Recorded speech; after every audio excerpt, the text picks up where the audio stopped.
é o professor Pedro Maciel, advogado, constitucionalista. Muito boa tarde, tudo bem?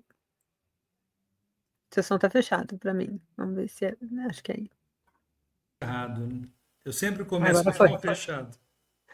Boa tarde, Dai, boa tarde, comunidade. É sempre um prazer compartilhar com a comunidade essa troca de impressões, não é verdade? Muito obrigada pela participação aqui com a gente, doutor Pedro Maciel. Eu convidei o doutor Pedro aqui justamente por conta da posse que temos hoje do ministro Edson Fachin. De manhã, no Bom Dia, a gente falou um pouco sobre esse perfil que tem o Edson Fachin, e que pode contribuir de um modo aí positivo para o momento que temos pela frente. Mas antes, Pedro, eu queria ressaltar que neste momento há uma coletiva de imprensa concedida pelo primeiro-ministro Benjamin Netanyahu e Donald Trump na Casa Branca. Supostamente, eu nunca vi isso, quer dizer, eu já vi por parte dessas loucuras que nós temos nesses tempos, né? Tem aqui um anúncio de um suposto plano de paz, né? De cessar fogo, só que não inclui o Hamas, né? Dentro os palestinos, o povo palestino nessas negociações. Eles unilateralmente estão apresentando um projeto, uma proposta que trata aí sobre o cessar-fogo, fim imediato da guerra, troca de reféns e prisioneiros. O cessar-fogo, como eu disse, já ocorreria logo após a aceitação do plano. Israel libertaria os prisioneiros, enquanto o Hamas também devolveria os reféns, incluindo os restos mortais de ambas as partes. E aí tem uma série de outros pontos, né? Vou esperar terminar ali para trazer todos os elementos desse pronunciamento, que, como eu disse, tem o Netanyahu, tem o Trump, mas não traz o povo palestino para essa mesa, né, de cessar fogo e discussão sobre paz. Sei que não está na pauta aqui, mas é esdrúxulo, né, não trazer os palestinos para tratar sobre uma paz que os envolve, né, Pedro Maciel? Sem dúvida, né? São os tempos monstruosos nos quais nós vivemos e os quais testemunhamos, Dai. É absolutamente monstruosa uma circunstância desta, monstruoso o encaminhamento desse, e coloca, né, tanto Lejune quanto Zé Reinaldo seriam muito mais capazes, e são mais capazes do que eu, de fazer essa análise, mas me parece, do ponto de vista do direito internacional e da construção de solução pacífica para conflitos, um equívoco logo de saída, né? Não envolver todos os interessados, todas as partes, nesse processo construtivo de solução pacífica para o conflito. Exatamente. Ó, Antônio Matos, eu estou te bloqueando aqui, porque ofensas e sem argumentos não cabem aqui no 247, ou em qualquer lugar que tenha um mínimo de pensamento lógico, né? Desrespeitar, atacar, é só o que vocês, e eu, pelo seu discurso aqui, imagino qual é o seu presidente. Então, estou te bloqueando de antemão. Pedro, eu queria entrar na questão do Fachin, né? Ele toma posse hoje numa cerimônia discreta. O Barroso chamou a Maria Bethânia para cantar, fez todo um cerimonial que tem um caráter festivo também. Assumiu o comando de uma casa como o Supremo Tribunal Federal. Eu não vejo nenhum problema quando se chama um cantor, justamente para prestigiar a institucionalidade, mas há diferenças nas condições, perfis diferentes que trazem para esse momento, né? O Supremo Tribunal Federal, ao longo dos últimos anos, se tornou uma parte da política e ou um responsável por agravar certas situações desse tecido democrático, né, desse esgarçamento, ou na tentativa de contenção desse esgarçamento. Nos últimos anos, com o papel dessa institucionalidade, né, de garantir que o Brasil mantivesse o seu caminho democrático, diferentemente daqueles intentos golpistas que foram feitos aí nesse período. Como é que o senhor vê o perfil deste presidente, o comando desse presidente, neste ambiente de tantas tensões internas e externas? Esse perfil do Fachin mais discreto ajuda, ou diante de um cenário é preciso ter aquele que seja mais para fora, né? Fale para fora. Bem,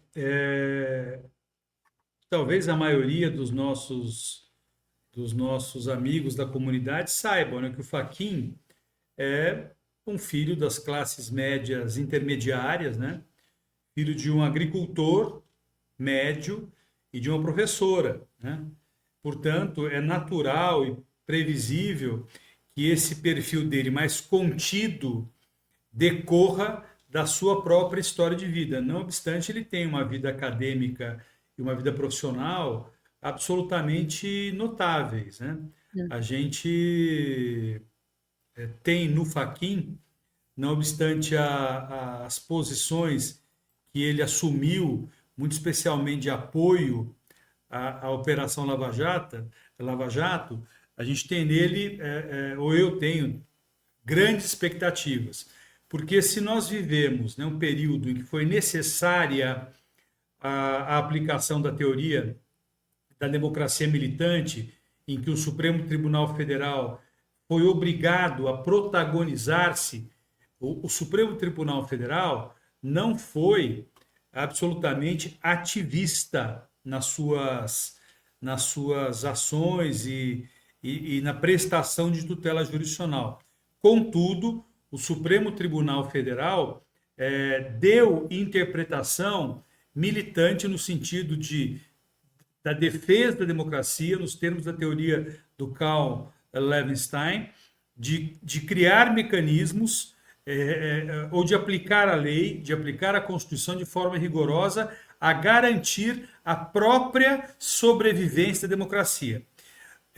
Este momento, a meu juízo, neste momento que vivemos hoje, não há tanta necessidade de aplicação da teoria da democracia militante, e penso que seja necessário ao Poder Judiciário, notadamente ao Supremo Tribunal Federal, fazer o caminho de volta, e nessa quadra, e por essas razões, eu acho que o Fachin é perfeito, porque ele um jurista, mestre, doutor, com uma vida na advocacia, na Procuradoria do Estado do Paraná, foi procurador do INCRA, procurador do Instituto de Terras do Paraná, alguém que tem uma obra importante no sentido, na quadra do direito privado, portanto, é alguém academicamente confiável e democraticamente confiável, presumivelmente, e assume a presidência no momento em que não há mais acovardamento do Supremo Tribunal Federal. Este momento, né, ou este período em que o Supremo e seus ministros precisaram afirmar a urgência da defesa da democracia, né, neste momento, ou nesse período todo, o Fachin esteve ao lado da maioria, esteve ao lado dos garantistas, esteve ao lado dos constitucionalistas e esteve ao lado daqueles que defenderam a democracia brasileira. Portanto, penso eu que será muito bom para a própria democracia um período em que o Supremo seja um pouquinho mais contido no seu protagonismo. Repito, eu não acho que o Supremo tenha sido ativista. O Supremo foi corajoso na aplicação severa da Constituição da República. Portanto, eu imagino que será um período bastante positivo e todos ganham. Dentro desse ambiente, ontem o Barroso deu uma entrevista para Globo News e tem falado nos seus discursos, nas entrevistas, falado sobre pacificação, dizendo que defende ali uma redução da pena. Ele fala de uma junção ali, né, das penas dos crimes de atentado violento ao Estado Democrático de Direito e golpe de Estado como uma pena só, não sendo duas penas diferentes e distintas, né? o que, na avaliação dele, já é um caminho para reduzir essas penas, mas ele fala em redução, principalmente do que se chama de bagrinhos, né? Esse discurso, ao meu ver, falei disso de manhã, é um discurso que acaba ajudando, endossando um pouco a tese bolsonarista, de que está tudo muito exagerado, que é uma perseguição, que, enfim, queria que você falasse um pouco desse tom do discurso do Barroso nesse ambiente, que para mim é repetido ali, né? Ele lá quando o Bolsonaro começou a atacar as urnas, ele bota os militares para fazer parte de um comitê em que só a sociedade fazia parte como membro, né? E ali foi um espaço que o bolsonarismo, o governo Bolsonaro, tentou cavar para deslegitimar as urnas. Como é que você vê esse ambiente também, desse discurso que de vez em quando fica aparecendo, vamos resolver, todo mundo pacífico, né? O Temer também fala o tempo todo em pacificação, o Paulinho diz que a dosimetria é um caminho para pacificar. Enfim, como é que você vê esse discurso? Bom, o discurso do Barroso não me surpreende, que é o Barroso sendo Barroso. É outro lavajatista, outro dos grandes erros cometidos pelo nosso campo, pelo Lula e pela Dilma, na indicação para o Supremo Tribunal Federal, para o STJ, para o Tribunal Superior do Trabalho e assim por diante, para os tribunais regionais federais enfim, Barroso sendo Barroso. Barroso perdeu a oportunidade. O ministro Barroso, grande jurista, grande constitucionalista, perdeu a oportunidade de ficar quieto. Essa pauta não é do Supremo Tribunal Federal. Essa é uma pauta da política, né? Por isso que eu acho que vai ser muito, muito bacana, muito positiva a presidência do Fachin.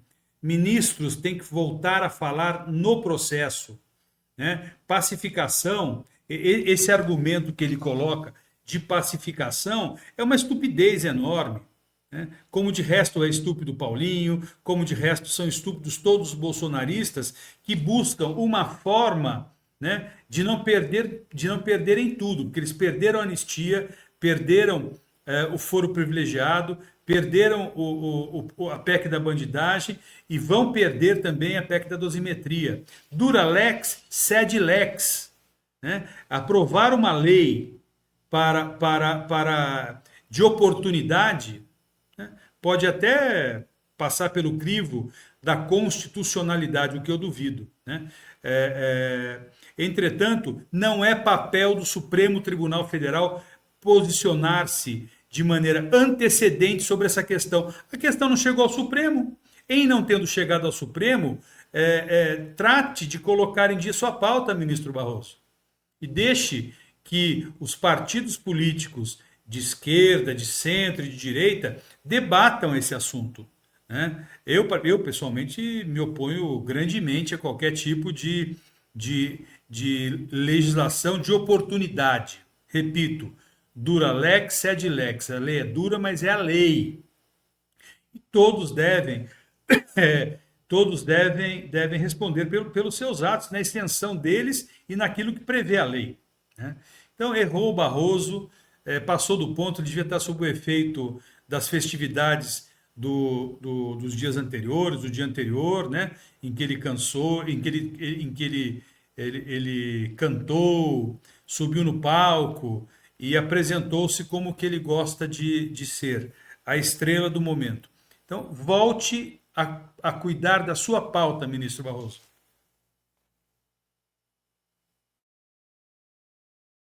Fechei aqui. Há uma possibilidade dele, foi aventada inclusive nessa entrevista, dele se aposentar, né? Muita gente falou disso, como um resultado da pressão que os ministros estão sentindo, né? Na despedida do Barroso, o ministro decano Gilmar Mendes leu um discurso, fez uma deferência ao ministro Alexandre de Moraes, se emocionou, a gente percebeu a voz dele bastante embargada. Como é que você vê essa pressão em cima? Acho que o Supremo nunca foi tão pressionado do ponto de vista político, interno e externo, né, como tem sido nos últimos tempos. E muito se fala de uma reeleição do presidente Lula, né, da força que teria as suas indicações, né, da importância que teria para a democracia as suas indicações. Eu já vi isso até na faculdade, certamente o Pedro já deve ter discutido isso com alguém, né? A forma de se escolher os ministros no Brasil, o discurso da extrema-direita, eles não têm voto, uma canetada eles decidem tudo, tem que ser eleito. Como é que você vê essas situações também diante desse cenário? Isso daria mais força para um juiz se ele fosse eleito, apesar que eu considero que eles são eleitos, né? Porque passam por todo um crivo, mas dentro do discurso bolsonaristas eles não foram escolhidos pelo povo diretamente. Isso, segundo eles, interferiria.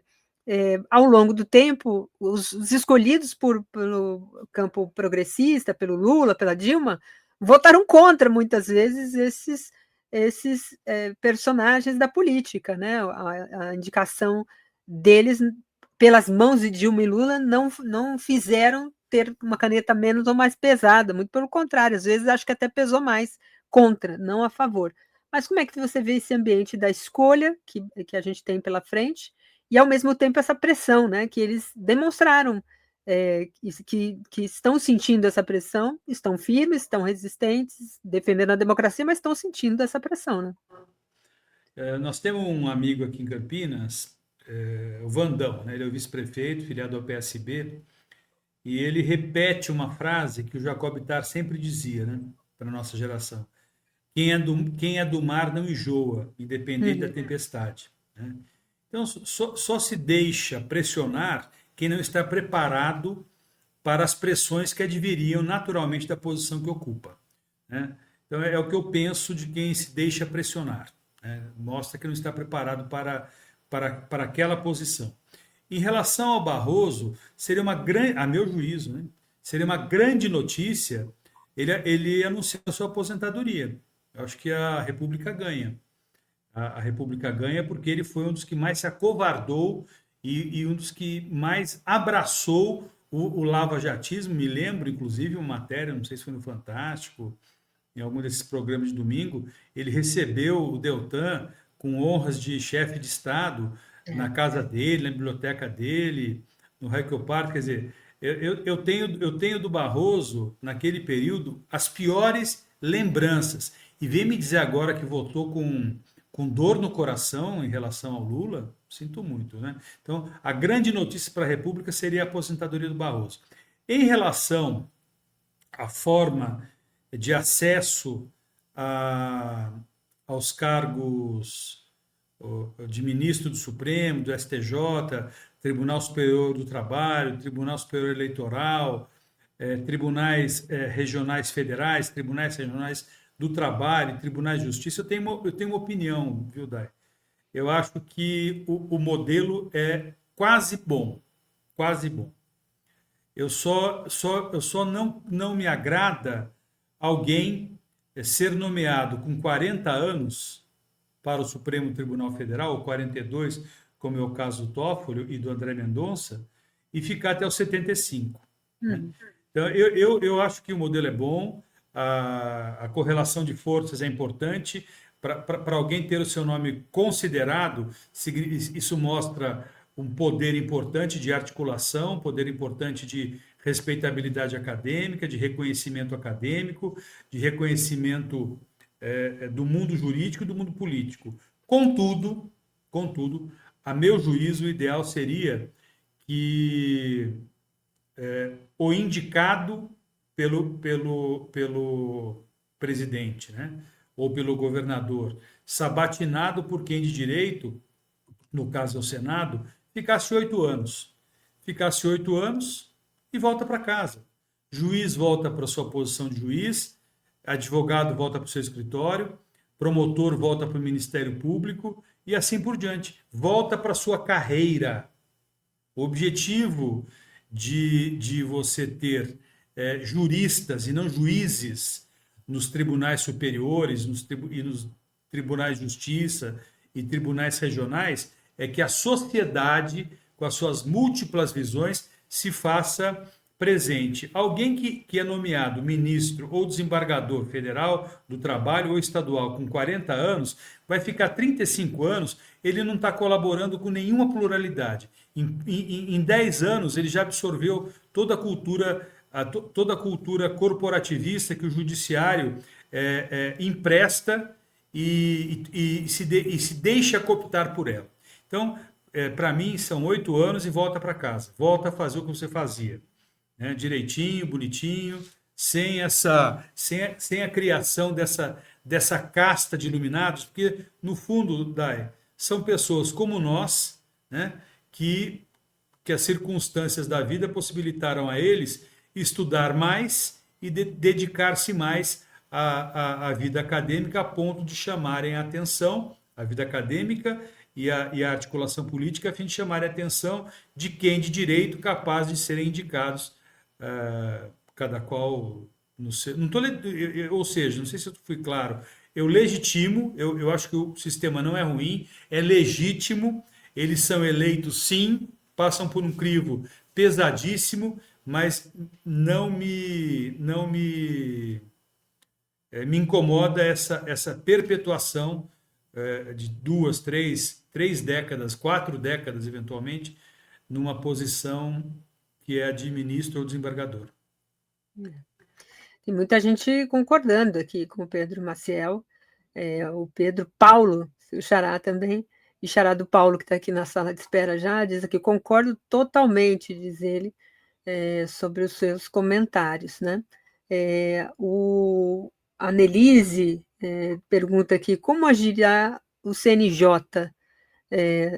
Ela faz aqui uma indagação, o Conselho Nacional de Justiça, que tem um papel também importante nesse desenho das punições, né? Principalmente desses promotores, embargadores, juízes que agem ou agiram como o Moro. O Moro, inclusive, está num julgamento próximo aí sobre aquelas ilações feitas contra o ministro Gilmar Mendes, daquele vídeo que ele tentou se esquivar de todo jeito, dizendo que não foi ele que foi responsável pela publicação, que ele falou meio que brincando, né, como se ele, juiz, não fosse, não tivesse noção do que é uma fala para uma pessoa, inclusive, que ele nem conhece, que não era nem uma conversa particular e tal, estava num lugar público, a pessoa chegou com um celular e fez algumas indagações e ele endossou a indagação e está lá respondendo, e é pouco por aquilo que ele deve responder, né? Isso também chama a atenção, né, doutor Pedro? Juízes como o Moro e procuradores como o Deltan estão na vida política, o Deltan cassado depois das manobras que fez para se candidatar, mas deve voltar aí no próximo, ainda não, né? Porque tem 8 anos, ele vai ficar um tempinho fora. Mas ele está nas redes, né? Atua de forma política ainda, sem ter a punição devida. O Deltan estava com umas multas para pagar, tinha umas questões ali, mas não chega nem perto do crime que ele cometeu contra o país e a democracia, assim como o Bolsonaro, né? Devia pagar como tal, né? Sem dúvida, Dai. O Sérgio Fernando Moro é um delinquente de alta periculosidade. O que ele fez com o Brasil, né, a história ainda vai escrever sobre, os historiadores ainda vão escrever sobre isso, teses, né, de doutorado serão escritas sobre isso. O mal que esse verme fez ao Brasil mereceria punições muito severas. Entretanto, o Boaventura Santos, que é colunista, né? Ou tem um blog no 247, não sei, ele tem um texto muito interessante sobre o Conselho Nacional de Justiça no Brasil. Nós não temos controle externo do Poder Judiciário. Tivesse o Brasil controle externo naquele momento, né, com a sociedade civil presente e representada, Moro teria sido, no mínimo, suspenso durante o período de apuração do que aconteceu, e hoje nós sabemos o que aconteceu, que foi um processo de um conluio entre Ministério Público e o juiz da 13ª Vara, buscando excluir do processo, banir do processo eleitoral como baniu o Lula em 2018, criminalizar a política, criminalizar os políticos de esquerda ou de centro-esquerda e mesmo aqueles da direita democrática que estavam na base do governo Lula 1, Lula 2 e Dilma, né? Ele tinha por tarefa levar ao colapso as grandes empresas de engenharia. Ele fez isso, ele criou as condições objetivas, né? Ele, a militância política dele, travestido de juiz. A militância política do Dallagnol, travestido de promotor. Eles geraram 4 milhões e 400 mil desempregados no Brasil. Eles derrubaram o PIB em 2,7%. Né? O mal que esse cidadão fez, e terá, se não for barrado pelo Poder Judiciário, se ele não for declarado inelegível, se ele não for condenado criminalmente, de tal sorte que ele tenha como consequência o perdimento dos direitos políticos, é dos lixos tóxicos, né? Como o Alberto Cantalice falou agora há pouco, que nós seremos obrigados a conviver com ele no Congresso Nacional por 8, por 16, por 32 anos, porque ele é muito jovem. Ele é muito jovem, ele, acho que não tem 60 anos ainda, né? Então ele tem pelo menos mais uns 20 ou 30 anos de vida política, se a democracia militante não der a adequada interpretação à lei. Bom, eu acho que eu passei um pouquinho do ponto da sua pergunta, mas é como eu penso. Não? Nós precisamos, nós enquanto sociedade, né, partidos políticos, sociedade civil organizada, sindicatos, associações, comunidades e eu tenho falado isso antes do Lula falar lá na ONU, hein? Você sabe disso. Eu sempre falo que a gente tem que fazer política. Nós não podemos deixar tudo para o Lula e não podemos deixar tudo para os partidos políticos. Nós temos que fazer esse debate, o debate da forma de acesso aos tribunais superiores, aos tribunais regionais e aos tribunais de justiça. Que tipo, nós da esquerda, que tipo eu sei o tipo de ministro que eu quero Pedro Serrano e quero o Lênin Streck. É esse perfil de jurista que eu quero, altamente garantista, de alta cultura jurídica e capaz de não se acovardar diante de circunstâncias que se apresentem de perigo à democracia. Né? Dessa forma que são esses os personagens que eu desejo, que eu quero e para quem eu faço campanha tanto quanto eu possa. Né? E precisamos de um órgão de fiscalização e controle externo ao Poder Judiciário, externo ao Ministério Público, externo às polícias, para que a sociedade, né, possa ultrapassar a amurada do corporativismo e dizer a esses senhores que são, no fundo, servidores públicos, né, que ocupam carreiras de Estado, carreiras fundamentais, carreiras que transformam vidas para o bem e para o mal, razão pela qual a sociedade tem que estar presente, diligente e altivamente fiscalizando. É isso. Muito bom, Pedro. Obrigada aqui pela sua participação. Boa semana para você.